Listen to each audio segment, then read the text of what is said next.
반갑습니다. 견성은 성품을 본 거죠. 견성, 성품을 보았다. 그 말 아니에요? 볼 견자, 성품 성자, 성품을 보았다.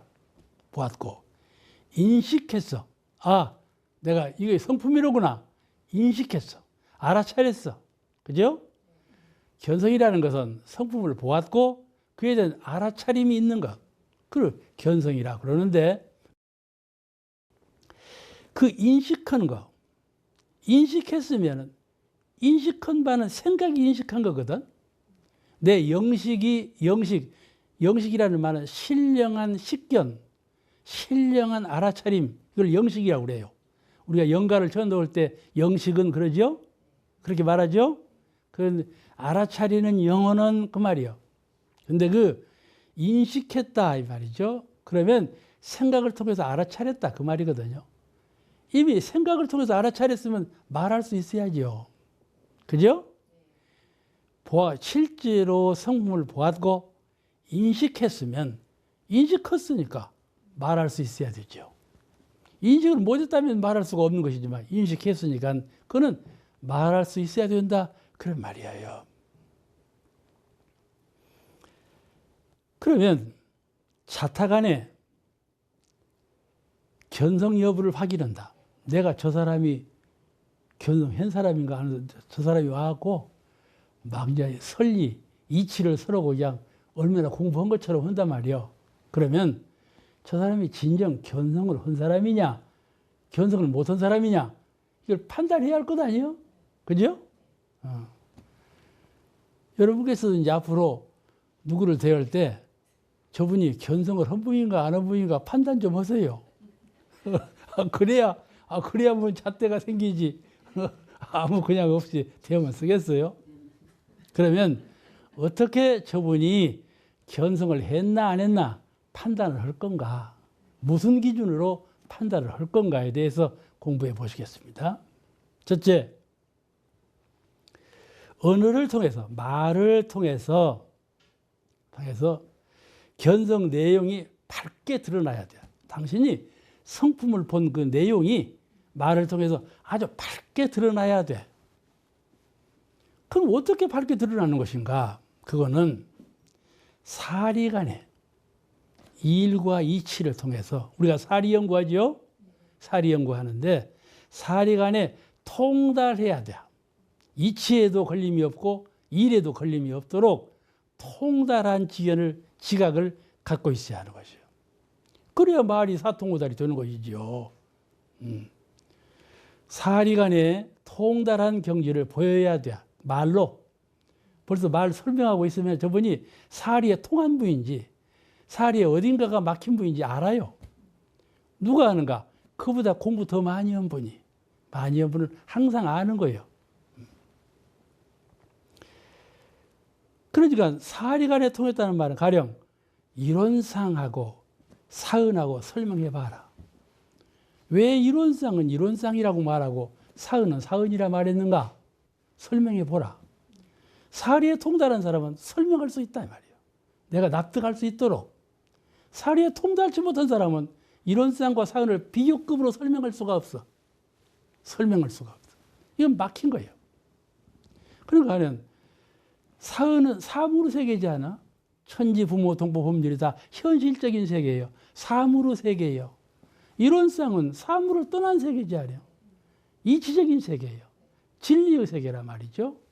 그러면 이치적인 세계와 사실적인 세계가 둘이 아닌 이론상 즉 사은, 사은 즉 이론상 둘이 아니다. 그럴 때 어떻게 둘이 아닌 것을 설명하느냐 이 말이에요. 이거를 확연하게 설명할 줄 알아야 한다 이 말이지.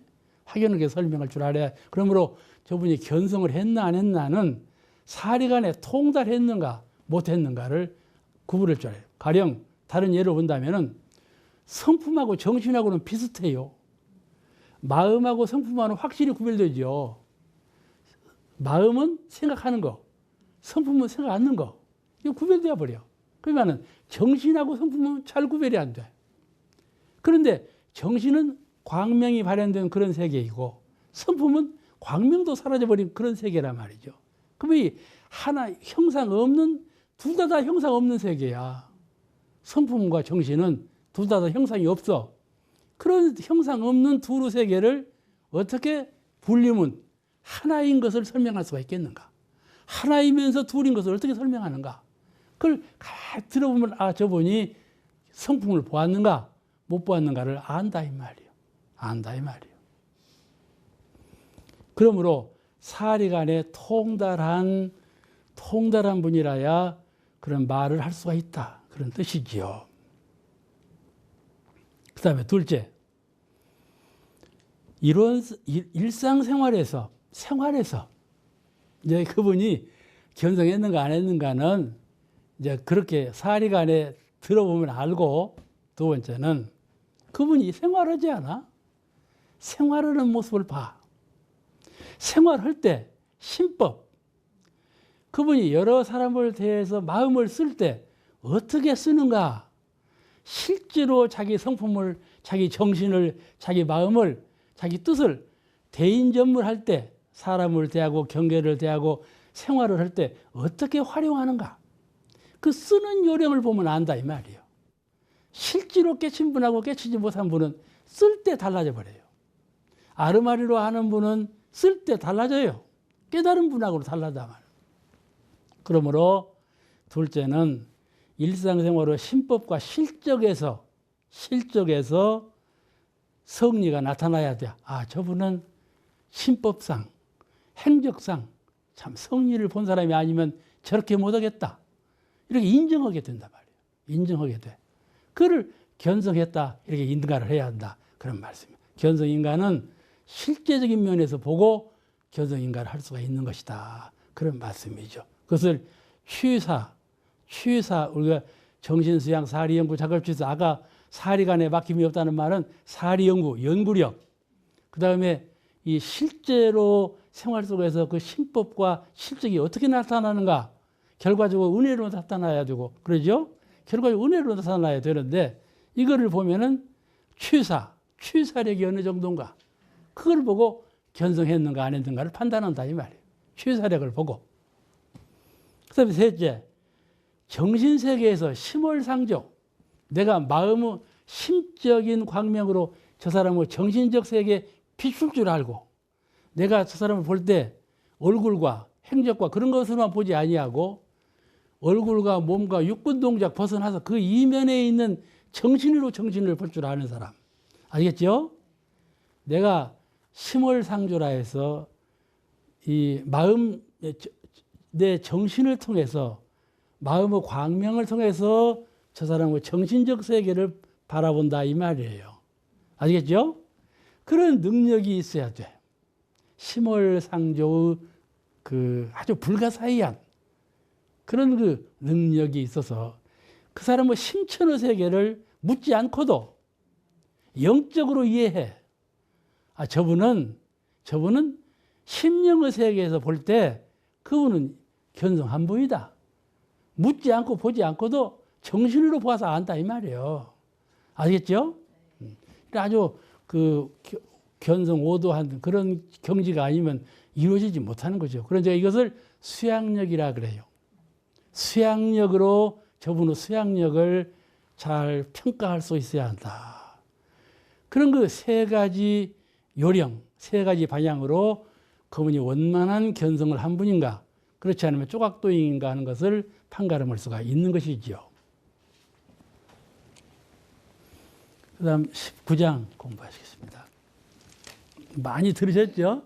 이 19는 많이 들으신 19입니다. 그래서 오늘도 들으신 19이고 잘 이해가 되시는 그 옷이지만은 다시 한번 생각해 보겠습니다.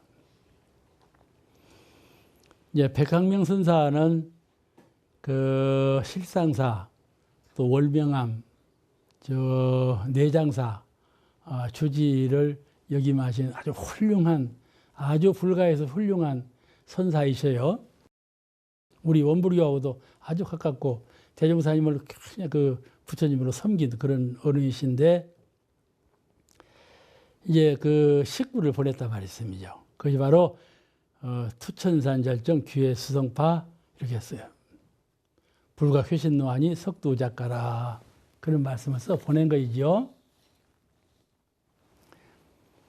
이 대종사님의 글귀와 백학명 스님의 글귀는 의미가 많은 차이가 납니다.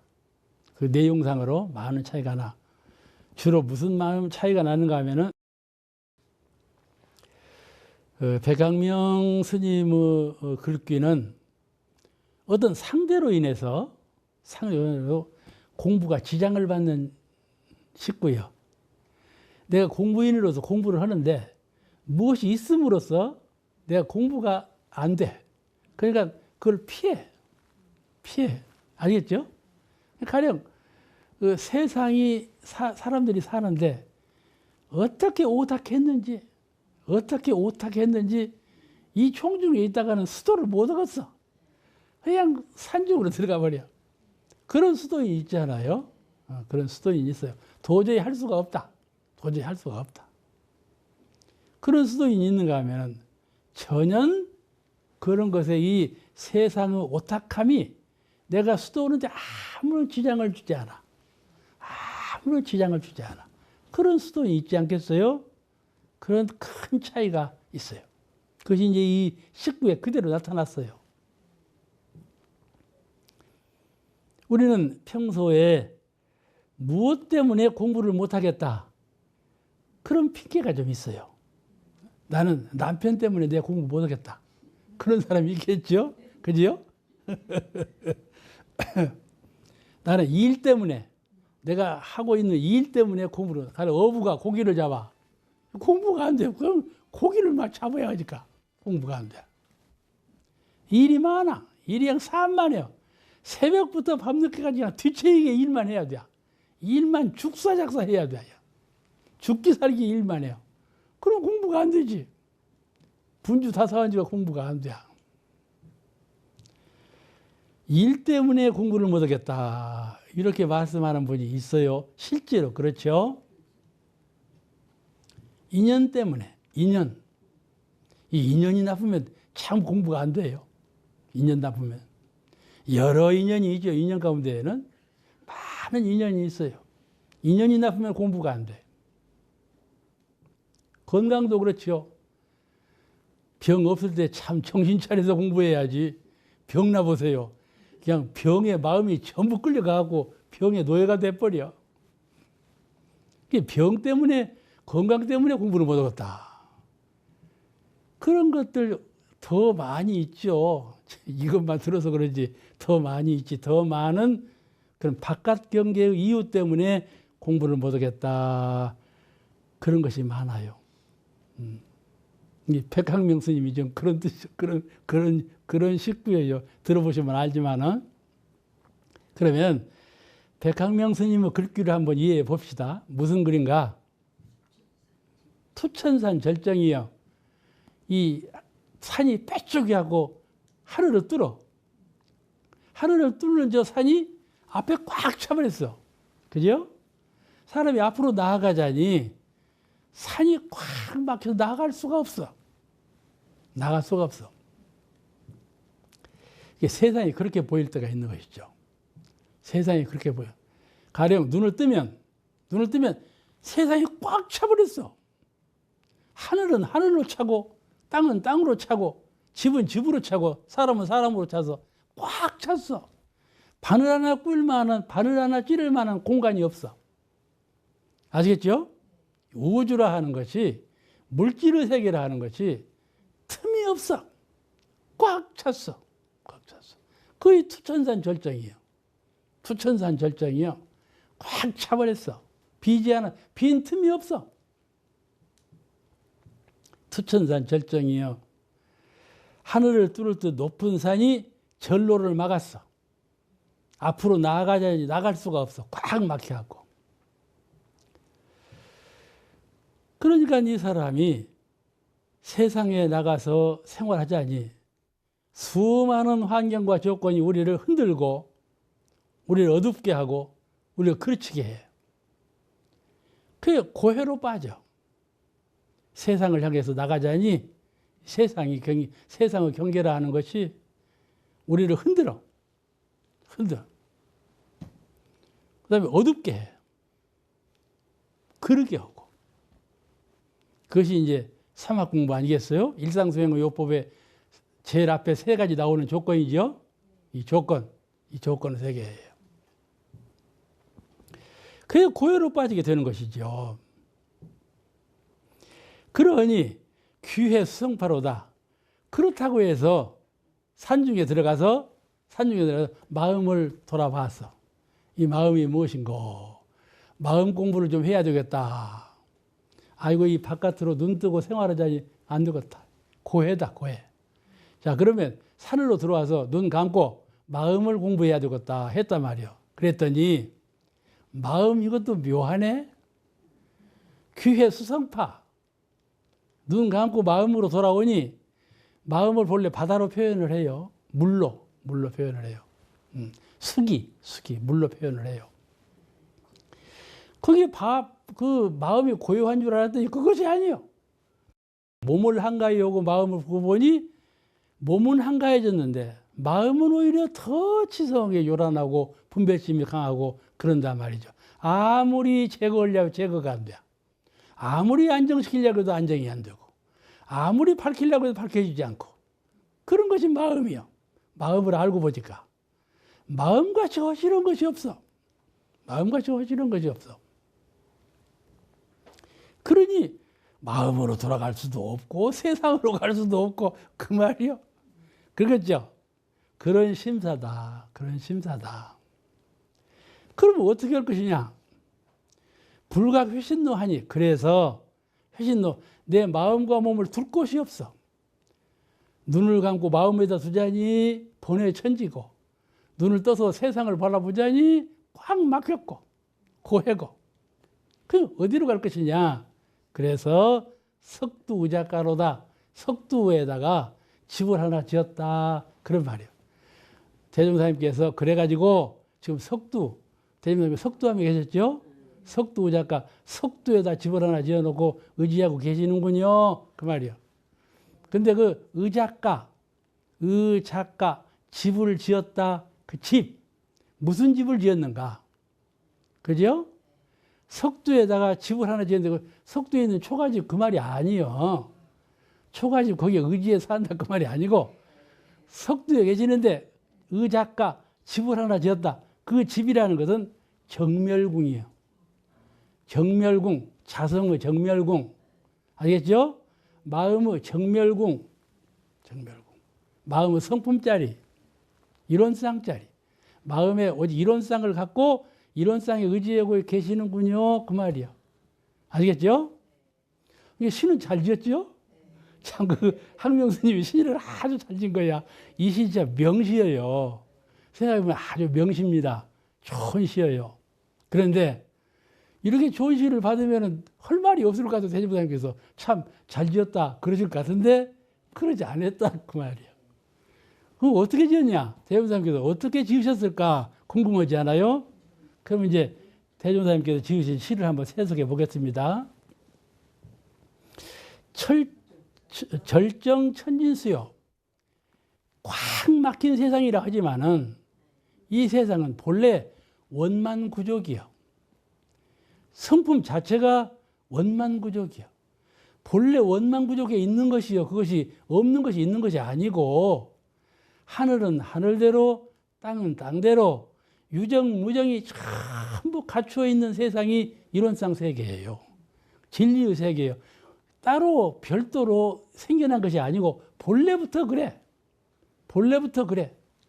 절정천진수요. 절정이라고 하는 세계라고 했지만 그것이 천진한 성품의 본래 모습이니라. 본래 모습이 없는 것이 있어진 것이 아니고 본래부터 그러하다. 그런 말이에요. 절정천진수요. 그러니까 내가 그로 인해서 장애받을 것이 없어. 가령 여기 대종사님이 계시는데 내 앞에 대종사님이 계셔. 내가 대종사님 때문에 장애받을 일 있겠어요? 그러죠? 이 만물은 처처불상이요. 절정이라고 하는 이 산악의 세계, 이 과북찬 세계는 부처님이셔. 부처님이 내가 마음 공부하는데 부처님이 장애로울 수가 있는가? 아니죠. 상대를 그렇게 피조물로 보고 안 좋은 걸로 보니까 내가 장애를 받는 것이지, 부처님으로 인식하면 장애받을 것이 없다 그 말이에요. 절정천진수요. 다 부처 아닌 것이 없다. 그런 말이죠. 그러니까 우리가 처처불상이라고 할 때는 다 곳곳이 부처님이다 이 말이라고 알지만은, 이렇게 말을 바꾸면은 뭔 뜻인지 모르지 않아? 해설해 보면 처처불상이요. 똑같은 말이요. 그래서 무엇인가 바꿔놓으면 이해를 잘 못해. 그러지 않아요?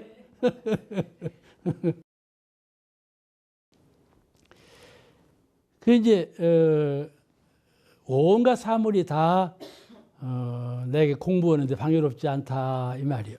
대해. 그러니까 뒤로 돌아볼 때 마음자리를 돌아봤는데, 대해라는 것은 마음이에요. 대해. 마음이라는 건 국한이 없기 때문에 대해라고 표현했어요. 그리고 마음은요, 수기, 물기운이에요. 그래서 바다로 물로 표현합니다. 이건 뭐 마음이 물이라는 말은 아니고 상징할 때 그렇게 상징을 해요. 그래서 이 물기운은 달이 물기운을 좌우거든요. 그러죠? 달이 음력 15일에는 어떻게 하고, 금음에는 물을 어떻게 하고, 달이 조정하지 않아요. 그와 같이 달 기운하고 물 기운하고는 한 기운이에요. 한 기운. 아주 차죠. 차. 태양하고는 영반대. 그 옛날 도인들도 원륜, 뚜렷한 광명을 성품으로 표상하고 다 그랬었어요. 그런데 그래서 이제 마음을 되게 물로 바다로 표현하는 그 사례가 있는데, 여기도 그런 사례죠. 큰 바다도 천진하게, 그 파도가 천진한 파도다. 이 말씀 뭔 거니? 내가 희로애락간에 마음을 내죠. 슬플 때 슬프고, 기쁠 때 기쁘고, 바쁠 때 바쁘고, 이런 마음을 내요. 그걸 분별심이라고 그래요. 분별이 부처님이다 그 말이에요. 아시겠죠? 그 본회즉 보리, 그 말씀 들어보셨죠? 본회즉 보리. 분별심이라 하는 것이 곧 불심이다 그 말이에요.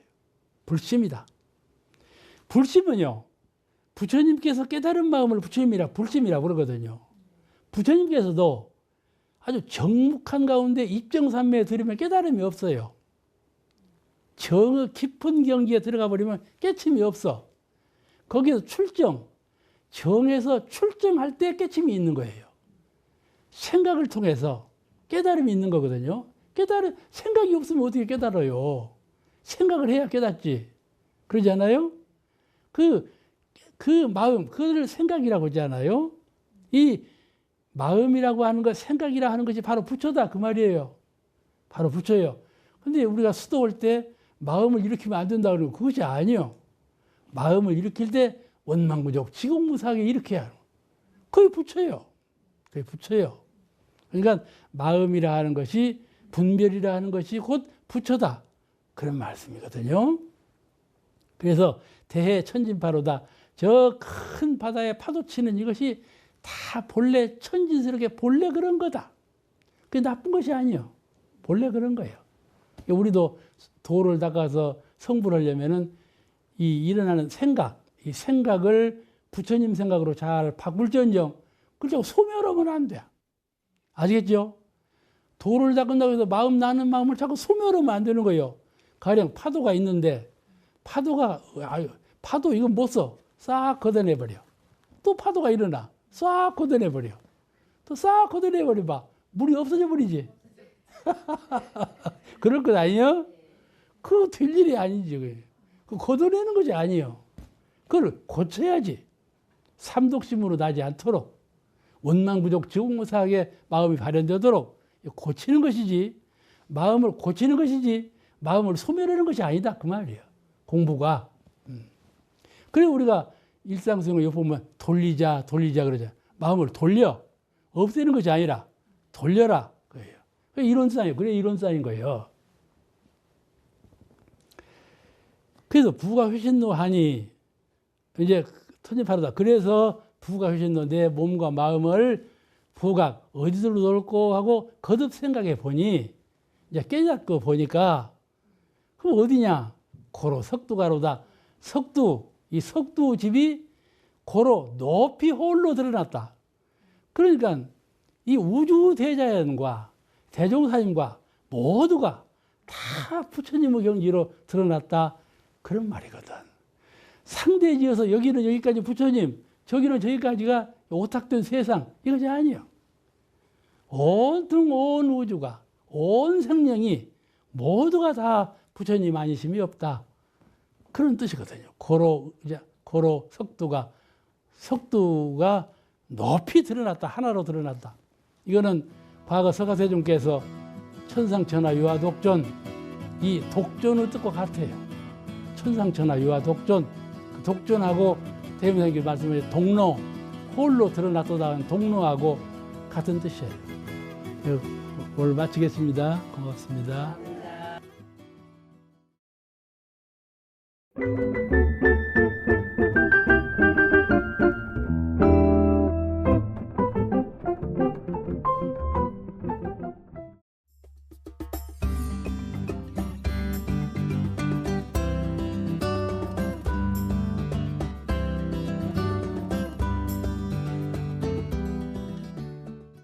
반갑습니다. 오늘 성리품 공부는 제20장을 가지고 공부하시겠습니다. 여기서 먼저 드릴 말씀은 체에 관한 말씀이에요. 천지가 이 세상에 있기 전에는 무엇이 체가 되었나이까, 그런 말씀이거든요. 체가 되었나이까. 그 전에 공부할 때 불교의 진리를 이해할 때는 또 이론상의 진리를 이해할 때 체상용 이런 그 원칙에 의해서 해석을 하면 좀 쉽게 알 수 있다는 말씀 드렸죠. 체상용, 체라, 여기도 좀 체라는 말이 나오거든요. 무엇이 체가 되었나이까. 체라는 것은 몸체자인데 이 세상에 만물이 있잖아요. 사람이 있고 짐승이 있고 초목이 있고 모든 만물이 있는데 그 만물이 세상에 태어나기 전에 동기, 무엇으로 인해서 그것이 생겨났나 하는 것이죠. 그 동기, 그거를 체라고 그래요. 아시겠죠? 그러니까 이 천지 만물이 있게 된 그 원인, 동기, 근원, 그것이 무엇이냐, 그걸 물을 때 체가 무엇이냐 또는 체성자리가 무엇이냐 이렇게 물어요. 우리 대종경에 정신, 성품, 정신, 마음, 뜻 이렇게 네 가지로 구별해 주신 부면이 있죠. 그 정산종사께서 하신 말씀 가운데 성품, 정신, 마음, 뜻 네 가지로 구별해 주셨는데 그게 뭐냐면은 정신은 어디서 나왔느냐면 성품에서 나오고, 마음은 어디서 나왔는가 하면 정신에서 나오고, 뜻은 어디서 나왔는가 하면 마음에서 나왔다. 그 근본, 무엇이 이 세상에 나오게 된 동기, 그 근본을 말할 때 그걸 체라 그래요. 그래서 성품, 정신, 마음, 뜻 이렇게 네 가지로 나눌 때는 성품은 할아버지고 정신은 아버지고 또 마음은 나고 뜻은 아들이고 그렇게, 그러니까 할아버지로 인해서 아들이 나고 아버지가 나오고 태어나게 되었고, 아버지로 인해서 내가 태어나게 되었고, 나로 인해서 아들이 태어나게 되었다, 그 말씀이죠. 그 근본, 그를 체라 그런다. 그러니까 천지 만물이 이와 같이 하늘과 땅으로 조판되기 그 이전에는 무엇이 체가 되었습니까? 무엇으로 원인해서 이렇게 천지 만물이 있게 되었습니까? 그걸 물은 거이죠. 그죠? 그냥 우리가 되게, 그러니까 대노에게도 뭐라고 대답하셨는가 하면은, 그대가 말하기 전 소식을 묵묵히 반조해보라, 이렇게 말씀하세요. 그대가 말하기 전 그 소식이 무엇인가 묵묵히 반조해보라, 그러신 거예요. 또 하나 묻기를, 수행하는 데 견성이 무슨 필요가 있나이까, 또 이렇게 물었어요. 그냥 그에 대해서는 국문에 본문 아는 것과 같나니라 이렇게 대답하셨거든요. 오늘은 그에 대한 말씀을 드립니다. 되게 우리가 달걀 갖고 그런 얘기를 하죠. 달걀 어디서 나왔노? 이렇게 닭에서 나왔다. 그럼 닭에서는 어디서 나왔냐? 달걀에서 나왔다. 그래가지고 서로 나온 근본이 되잖아요. 그냥 이제 한이 없죠. 닭은 모체는 뭐냐? 달걀이고, 달걀은 모체는 뭐냐? 닭이고. 이렇게 되면 끝이 없고 결말이 안 나잖아요. 그런데 묻는 것이 그런 물음이 아니고, 닭과 달걀은 모두 어디서 나왔느냐? 그렇게 묻는 거예요.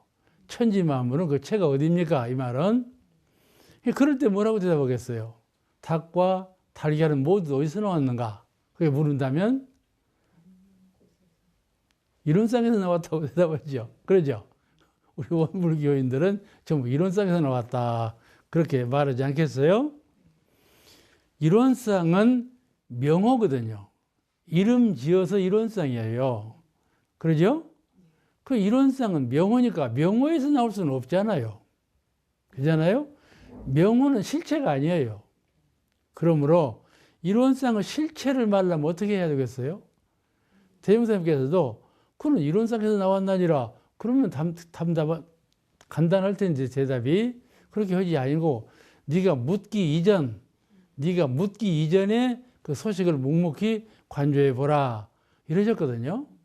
그러니까 그 실체를 말씀하신 거예요. 내가 이것이 무엇인가 하고 생각이 났어요. 내 물어야 되겠다 하고 생각이 나서 사러 본 것 아니에요. 그 사롭기 전에, 의심나기 전에, 아무 생각도 없기 전에 그 정신 바탕은 무엇이었느냐 이렇게 말씀한 거거든요. 그것이 바로 이론상 아니에요. 그 정신 바탕 성품인데, 성품이라는 것도 이름이고 이론상도 이름이고 다 이름 지어서 성품이라고 하고 이론상이라고 하고 그러는 거이죠. 근데 그 이름 짓기 그 소식이라고 되게 그래요. 그 소식이 무엇이냐, 그 자리가 어떤 자리냐. 되게 그러니까 우리 원불교에서 교전에도 보면 그런 자리라는 말이 나와요. 또 그런 소식이라는 말이 나오죠. 그 소식과 자리는 한 뜻인데 그렇게 언어로 무슨 생각으로 이게 표출하기 이전 무엇이라고 표현할 수 없는 그 자리, 그걸 자리라고 하고 소식이라 그렇게 말을 해요. 근데 오늘은 그 채자리를 물은 거예요. 그거를 되게 불가에서는 1년 미생전 소식 그렇게 말합니다. 1년 미생전 소식, 한 생각 나기 이전에 그 자리, 그 자리를 그냥 그 자리는 모르죠. 생각이 나면 생각나는 대로 말하고, 생각 이전 소식은 사람들이 관조 안 해봐요. 생각나기 이전에는 뭔가 하고 묻지도 않고 그 자리에 볼 생각이 없어요. 생각나면 나는 대로 살죠. 근데 그 생각나기 이전 자리가 어느 자리인고 하고 이제 관조, 정신 눈으로 비추어 보는 거예요. 그래서 이론상의 바탕을, 이론상을, 이 자리가 이론상이로구나. 실제적인 이론상은 이 자리로구나. 우리가 이 벽에 모셔져 있는 이론상은 둥글게 그려져 모셔 있지만은 실제적인 이론상은 내 심령, 마음의 세계의 이 자리가 이론상 자리로구나. 이렇게 안다. 그 말씀이죠. 그것을 가르치신 거예요. 1년 미생전 소식을 늘 우리가 연말을 해야 되겠어요.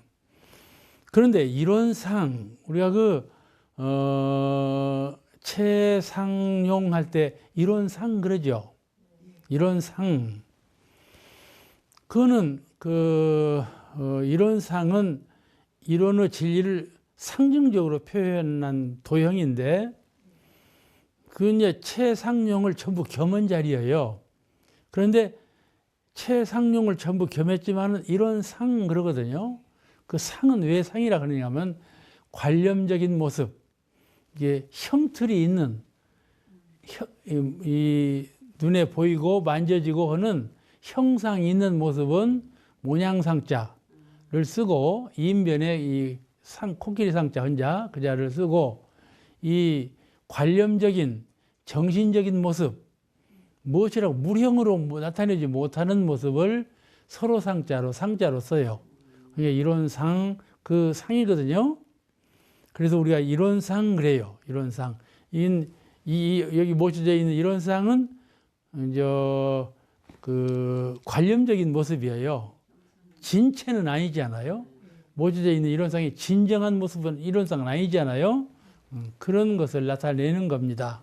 그래서 이 장을 이해할 때 처음에 체를 물으셨으니까 체상용에 대해서 이해법을 알고 이 법문을 이해하시면 좋겠어요. 그런데 여기에서 수행하는 데에 견성이 왜 필요하며, 아까 그 채자리는 우리 말로 표현할 수가 없어요. 가르칠 수가 없어요. 채자리는 가르쳐 줄 수가 없어. 서가모니 부처님도 가섭에게 가르칠 수가 없다. 그런 거예요. 그러니까 연꽃을 들여서 보이셨잖아요. 뭐라고 말을 안 했어. 말하면 틀리니까. 그러니까 연꽃을 들어서 그냥 보이신 것이 다 그런 뜻이에요. 그러니까 여기는 이 채자리는 전부 누구나 다 묵조, 고요한 가운데 자기 성품의 세계, 이론상의 정신 세계를 마음 눈으로 조용히 바라보고, 이 자리가 바로 이론상의 체성자리로구나. 마녀가 태어난 모체, 마녀가 태어난 그런 자리로구나 하고 느끼고 깨닫는 데에 실체가 있는 것이지 말로 전달할 수는 없는 자리다. 그런 말이에요. 그런데 수행하는 데 견성이 왜 필요하며 견성이 무엇입니까? 이거이거든요. 왜 견성이 필요한가? 이 말씀은 대종사님께서 많은 사람으로부터 질문을 받으신 때문이에요. 그 질문을 받으실 때 똑같은 대답은 거의 안 하시고 말씀을 이렇게 저렇게 바꿔가면서 해답을 하셨어요. 왜냐하면 이렇게도 두들겨보고 저렇게도 두들겨보고 이 문으로 들어가 보기도 하고 저 문으로 들어가 보기도 하기 위해서 말씀을 여러 가지로 하셨어요. 그런데 이번에 이 본문을 통해서 하신 말씀은 국문의 본문을 아는 것 같다. 이렇게 대답하셨어요. 국문이라는 건 한글이죠. 우리말. 국문, 우리말이요. 우리말인데 거기에 본문, 기억니은 디귿니을, 가나다라 마바사, 기억니은 그 디귿니을, 그것이 본문이죠. 한글의 본문이요. 그 창제를 세종대왕이 참 잘하셨지 않았어요? 그거를 가나다라 마바사를 알면 한글을 다 읽을 수 있잖아요. 기억니은 디귿다라고. 모음하고 자음하고 그 받침어고를 알면 다 읽을 수 있잖아요. 그게 본질을 안다 그 말이에요. 그래서 성품 원리는, 우리 성품이라 할 때는 대개 사람 마음의 근원을 성품이라고 그래요. 근데 우리 불가에서 성품이라는 말을 쓸 때 모든 창생의 마음의 근본 자리를 성품이라고도 하지만 우주 만물 전체, 우주 만유 전체를 말할 때도 성품이라고 그래요. 왜 우주 만유를 성품이라고도 하면서 사람의 근본 마음도 성품이라고 하는가? 이것은 성품 자리는 똑같기 때문에, 하나이기 때문에 그럽니다. 하나이기 때문에, 같은 자리이기 때문에 우주 만물도 성품이라 그러고 사람의 근본 정신도 성품이라고 그렇게 말을 해요. 그러나 우리가 알아차릴 때는 그거는 인성, 사람의 성품을 말하려고 하는 것이로구나. 이거는 우주 본체 자리를 말하는 것이구나. 들을 때는 달리 들을 수가 있죠. 그러나 그 원뜻은 하나라는 것을 우리가 기억해야 합니다. 그래서 성품의 공부는 안으로 내 성품을 깨달으면 밖으로 우주만유 진리를 투득하게 되는 것이에요. 원로원 식당에 가면, 식당 가기 전에 소나무가 있는데 소나무에 완두콩 덩굴이 올라가기 시작했어요. 누가 여기다 소나무에다 완두콩을 심었나. 그런데 완두콩이 이제 우리 식당 밥 먹으러 가려니까 늘 아침마다 저녁마다 보잖아요. 근데 완두콩이 자라는 거야. 가지 있을 때는 이렇게 감고 저렇게 감고 해서 쭉 저 위까지 올라가고 완두콩을 열거든요. 소나무 저것이 눈이 있나? 어떻게 하면 이게 쭉 안 커가고 이게 꼭 감아서 가물 자리에 꼭 감아가지고 매들 자리에 꼭 맺어갖고 올라가거든. 꼭 완두콩에 눈이 있는 것처럼 간단 말이죠. 그러니까 완두콩 그거는 완두콩의 인자가 이게 자라면서 왼쪽으로 감는 그런 인자가 숨어 있겠죠. 저절로 감아지는, 부어서 감는 것이 아니고 저절로 감아지는 인자가 숨어 있기 때문에 그 녀석이 자라면서 왼쪽으로 이렇게 오른쪽으로 감는 건 없어. 다 왼쪽으로만 감지. 감아 올라가 이렇게. 그래가지고 눈이 있는 것처럼 감아 올라가는 거예요. 그러니까 완두콩은 우리가 생각하는 눈은 없지만은 잘 알아차리는, 눈으로 보는 것 같이 잘 알아차리는 요소는 갖고 있다 이 말이죠. 그죠?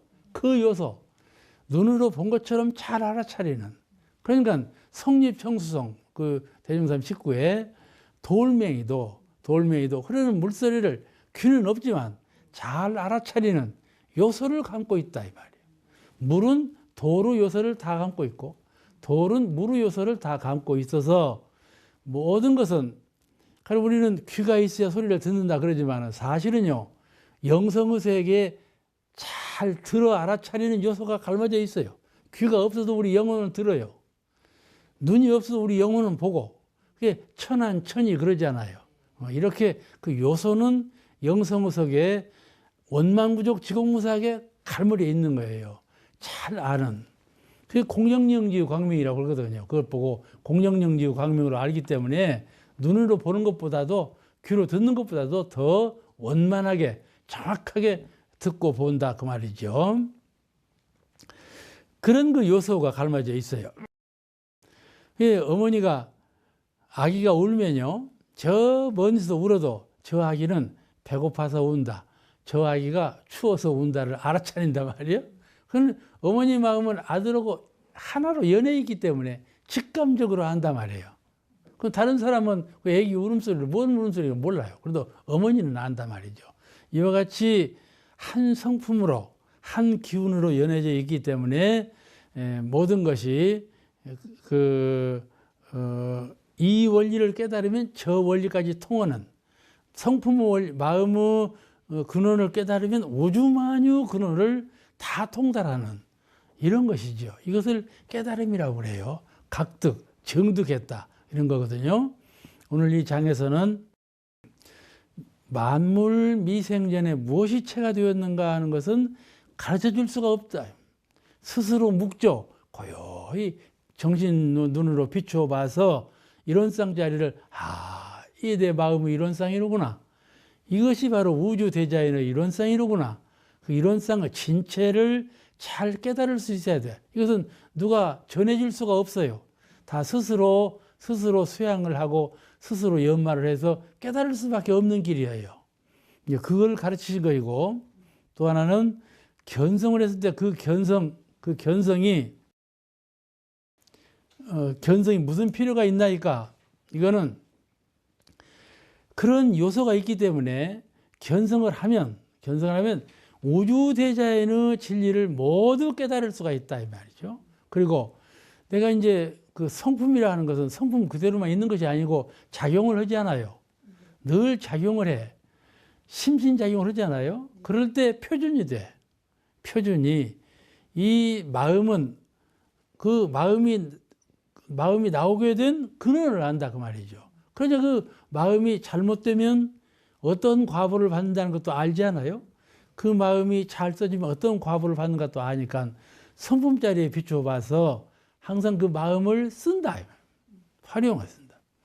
성품 자리에 비추어 봐서 그 마음을 항상 수호하고, 성품 자리에 비추어 봐서 그 원리가 무엇인가를 항상 연마하고, 성품 자리에 늘 비추어 봐서 이게 바른 길로 마음을 쓰는 건가, 바르지 못한 길로 마음을 쓰는 것인가를 표준 세워가지고 항상 심신작용하는데 거울처럼 비춰본다. 그냥 견성이 얼마나 중요한 것인가를 알 수가 있잖아요. 안으로 견성하고서 밖으로 모든 일체만유 근원자리를 투득할 수가 있고, 내가 심신작용할 때 그걸 표준 삼아서 다 정당하게 수호할 수 있고 활용할 수 있기 때문에 견성이라는 것은 완전 참 필요한 것이다. 그런 뜻이 가르쳐져 있어요. 그 다음 성리품 21장을 공부하십니다. 전에 장하고 거의 비슷한 말씀이죠. 견성하면 어찌 되나이까 이렇게 물으신 거예요. 참 어려운 질문이죠. 견성하면 어찌 되나이까. 견성 아는 분은 어떻게 알 수가 있겠어요? 그런데 견성이라는 것은 성품을 보았다는 말인데, 그죠? 견성, 성품을 보았다 그 말이거든요. 어떻게 보았는가? 첫째, 심한으로, 마음 눈으로, 이건 해안이라고도 그래요. 자기의 밝은 마음으로, 밝은 한 생각으로, 이 말은 텅 빈 무엇에도 주착하지 않고 자기의 분별이나 그 분별에 의한 주착이나 이런 분별과 주착에 머물지 아니하고 빈 마음으로 이것을 해안이라고 그래요. 밝은 눈, 정신적인 밝은 눈, 그런 청정하고 맑고 밝은 그런 눈으로 내 성품의 세계를 바라봐. 그래서 그 성품이 이런 것이로구나 하고 깨닫는다 그 말이죠. 성품이라는 것은 형체가 없지요. 형체가 없어. 그러므로 형체 없음을 깨닫는 거예요. 성품은 무슨 모습으로 있는 것이 아니고 형체가 없는 것이구나 깨달아. 그러죠? 그 다음에 성품을 보고 보니까 빈 것만이 아니고 지혜 광명으로 가득 차 있다 이 말이에요. 지혜 광명으로 화는 광명이 곧 성품이다 이 말이죠. 그런 그 광명한 성품 자리도 본다 이 말이에요. 아무것도 보이지 않는 빈 자리도 성품으로 보여지고 광명으로 가득 찬 화는 그런 성품 자리도 맑은 정지로 보여진다 이 말이죠. 그 환한 광명의 자리는 뚜렷한 거예요. 이런 상처럼 뚜렷하게 밝다 그 말이죠. 그런 성품 자리를 또한 본다. 그거를 견성이라고 그래요. 성품을 보는 거예요. 그러면 완전히 성품을 본 사람은 보았으면 말할 수 있어야 되잖아요. 보아서 느끼고 깨달았는데 말할 수 없으면 안 되잖아요. 내가 실제로 보았으면 본 것은 말할 수가 있어야 하는 거예요. 본대로 말하는 것이죠. 그래서 이 심한으로 자기 성품의 모습을 보는 거, 모습이 텅 빌 수도 있고 광명으로 가득 찰 수도 있고 그렇다 그 말이에요. 그와 같이 보인다. 그래도 그 성품을 본 것을 견성이라 한다. 그러니 우리 불가의 수행자들은 누구든지 이 관조 공부에 공을 들이죠. 관조를 통해서 보는 것이니까. 관조 제가 늘 말씀을 드리고 있죠. 우리 일원상은 대성불교의 관조 공부에 의해서 태어났어요. 대성불교 관조 공부가 없었다면 일원상도 없었을 뻔했어요. 대성불교가 관조를 통해서 서가모니 부처님의 근원자리를 개개성성 조사와 조사가 서로 이어가면서 깨닫고 전해왔기 때문에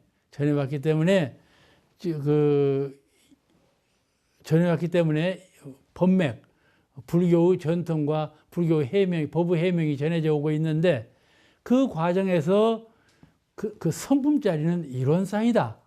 이렇게 표현한 말씀이 쭉 개성되어 왔거든요. 그래서 관조 공부가 이론상을 태동하게 된 그 동기였어요. 그 우리 불가에서는 이 선 공부를 닦을 때, 수양을 할 때 그 근본이 되는 성품을 깨달으려고 노력을 할 때 두 가지 선을 해요. 하나는 간화선이라는 선을 하고 하나는 묵조선이라는 선을 해요. 그래서 이 간화선파하고 묵조선파하고 딱 두 갈래로 나눠져 있어. 불가는. 그건 잘못된 거예요. 묵조선, 간화선을 같이 해야 되는데 어느 때는 간화선만 하고 어느 때는 묵조선만 하고 이렇게 과오를 범하고 있어요. 그러나 이 간화선과 묵조선은 둘 다 버리지 못할 중요한 선을 닦는 길이죠. 대림사님께서 이 두 가지를 다 병행하도록 가르치셨어요. 그러니까 우리가 좌선할 때는 묵조선, 선만 닦고 좌선 끝나고 그 맑은 정신으로 화두를 들고 간화선, 진리를 깨달으라 이렇게 가르쳤어요. 둘을 혼돈시켜서는 할 수가 없죠.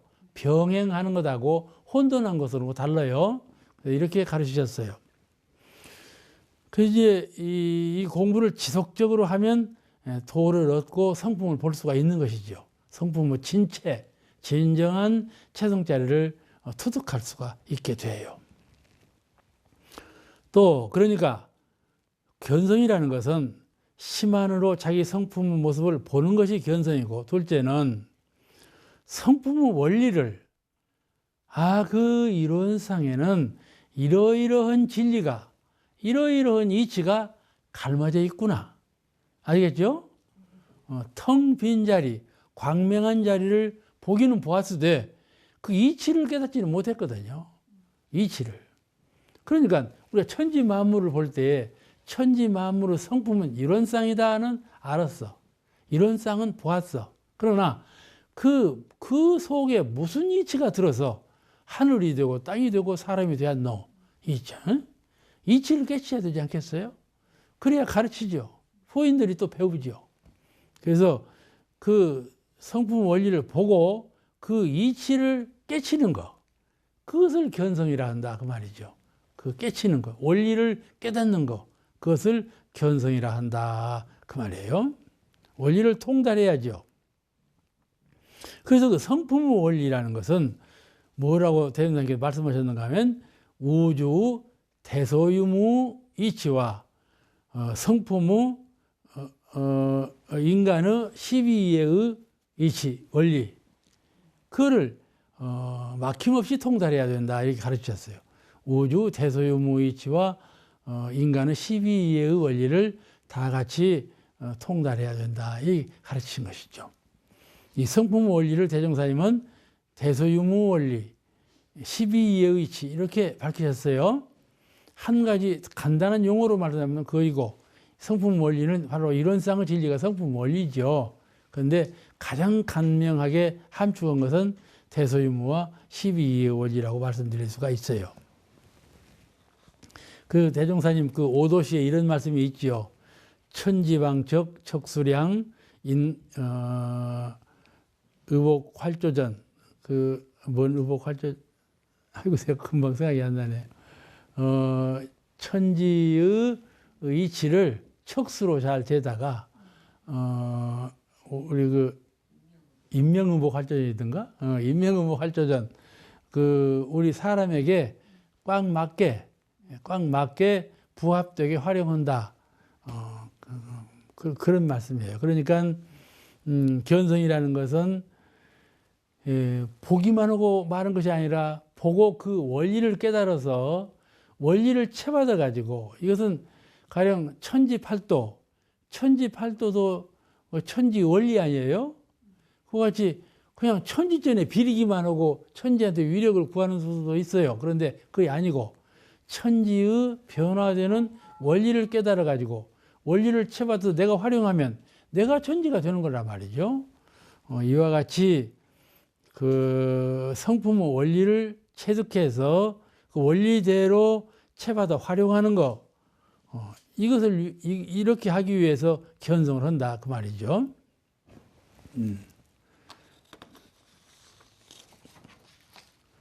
대임사님께서 이런 말씀을 하시면서 보기 좋은 납독기를 예로 들었어요. 성품을 보기만 하고 활용하지 못하면 보기 좋은 납독기다. 그냥 견성만 한단 말이에요. 견성했다고 자랑만 할 것이 아니라 그 원리를 깨닫지 못하면 활용을 못하지 않겠어요? 활용을 함으로써 우리 인간사의 모든 12이해를 좋은 방향으로, 건설적인 방향으로 건설해 나갈 텐데, 그 원리를 깨닫지 못하면 안 되는 것이니까 이것은 만약에 보기만 하고 활용을 못한다면 이것은 보기 좋은 납독기와 같다, 그런 예화를 들으신 일이 교전에 나와 있죠. 오늘 마치겠습니다.